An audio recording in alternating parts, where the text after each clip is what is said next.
Dans les livres d'histoire, on croise des rois, des empereurs, des explorateurs, mais rarement des reines, des guerrières ou des savantes. Pourtant, elles ont existé, elles ont changé le monde, et bien souvent, elles ont été effacées. Dans La Reine des Reines, je vous raconte l'histoire de ces femmes oubliées qui auraient mérité un trône dans nos mémoires.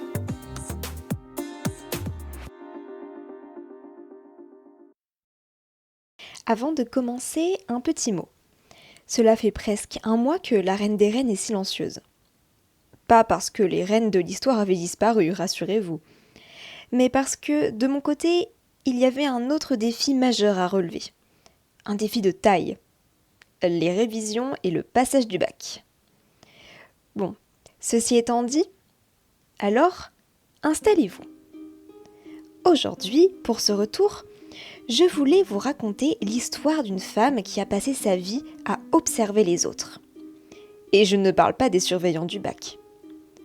Je parle d'une femme qui a travaillé dans l'ombre, dans un métier qui n'existait même pas encore pour les femmes.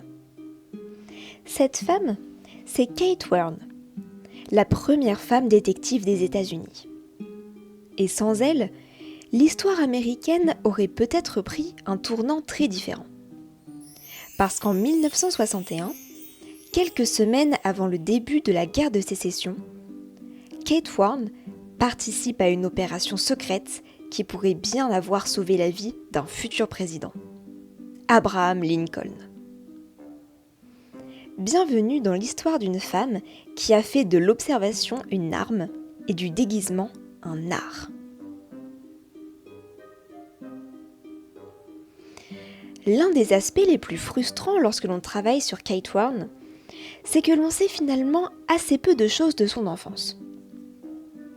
Les historiens s'accordent généralement sur le fait qu'elle est née vers 1833, dans l'État de New York.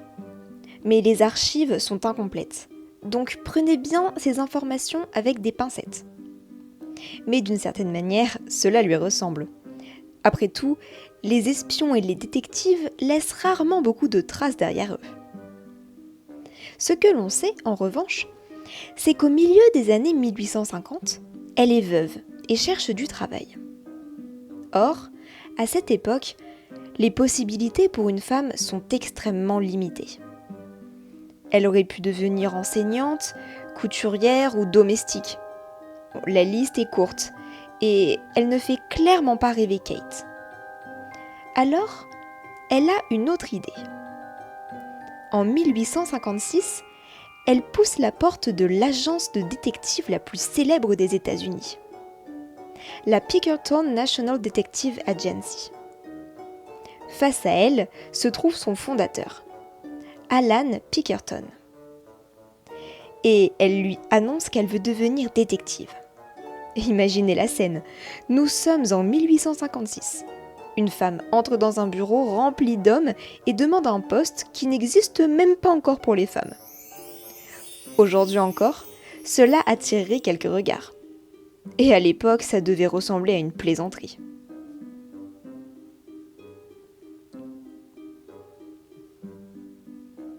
Alan Pinkerton est d'abord surpris. Puis il réfléchit. Kate lui explique qu'une femme peut obtenir des informations auxquelles les hommes n'ont pas accès. Elle peut écouter des conversations, observer sans attirer l'attention, inspirer la confiance. Et elle a raison. Pinkerton comprend rapidement le potentiel de cette idée. Il comprend que la présence d'une femme peut être un atout. Alors il l'embauche. C'est ainsi que Kate Warren devient la première femme détective connue des États-Unis.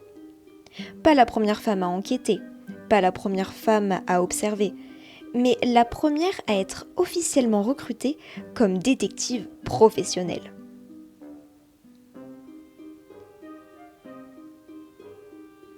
Très vite, Kate démontre l'efficacité de ses méthodes.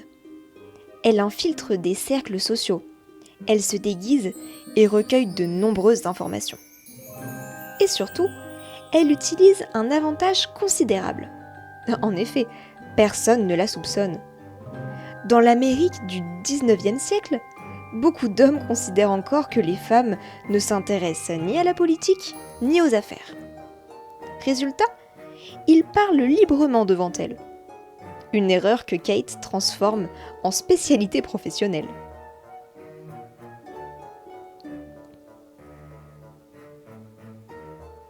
En 1861, les États-Unis traversent une crise majeure. L'élection d'Abraham Lincoln a provoqué des tensions extrêmes entre les États du Nord et du Sud. Le pays est au bord de la guerre civile. Et alors que Lincoln voyage vers Washington pour son investiture, des informations inquiétantes arrivent à l'agence Pinkerton. Un complot serait en préparation. L'objectif ? Assassiner Lincoln lors de son passage à Baltimore. Cette affaire est aujourd'hui connue sous le nom de Baltimore Plot. Les historiens débattent encore sur l'ampleur exacte de la menace. Mais ce qui est certain, c'est que Pinkerton la prend très au sérieux. Et Kate Warne devient l'une des pièces maîtresses de l'opération.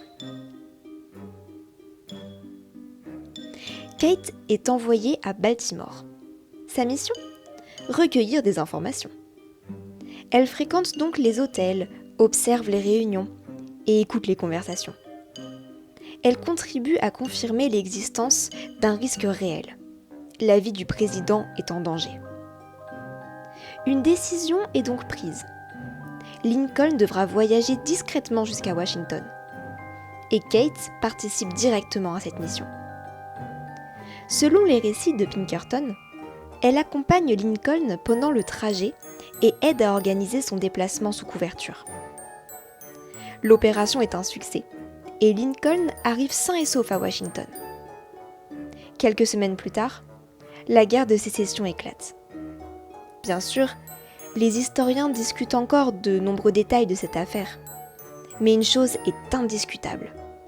Kate Warne a joué un rôle central dans l'une des opérations de sécurité les plus célèbres des États-Unis.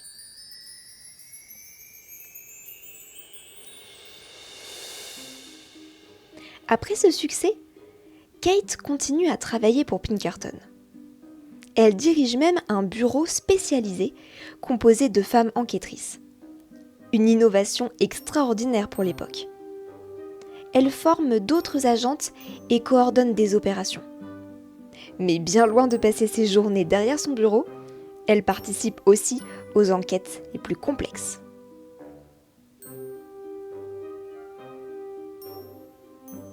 Comme souvent avec les femmes qui travaillent dans l'ombre, les archives deviennent ensuite plus rares. Kate Warne meurt en 1868, à seulement 35 ans.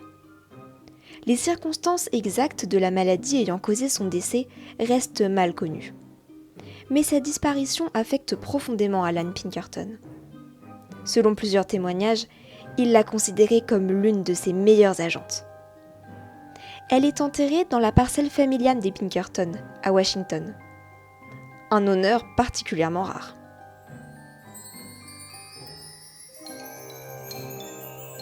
Pendant longtemps, son nom reste relativement méconnu.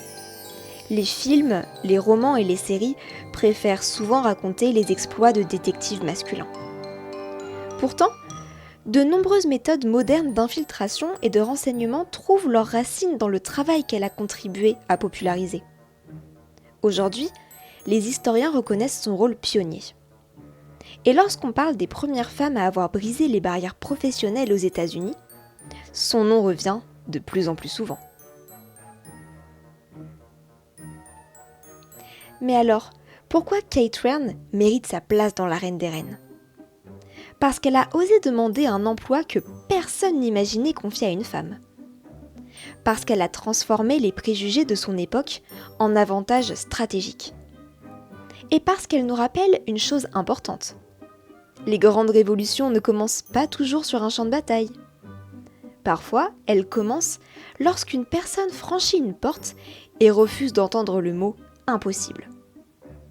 Alors aujourd'hui, Kate, toi qui as ouvert la voie à des générations d'enquêtrices, toi qui as fait de la discrétion une force et de l'intelligence une arme, bienvenue dans l'arène des reines.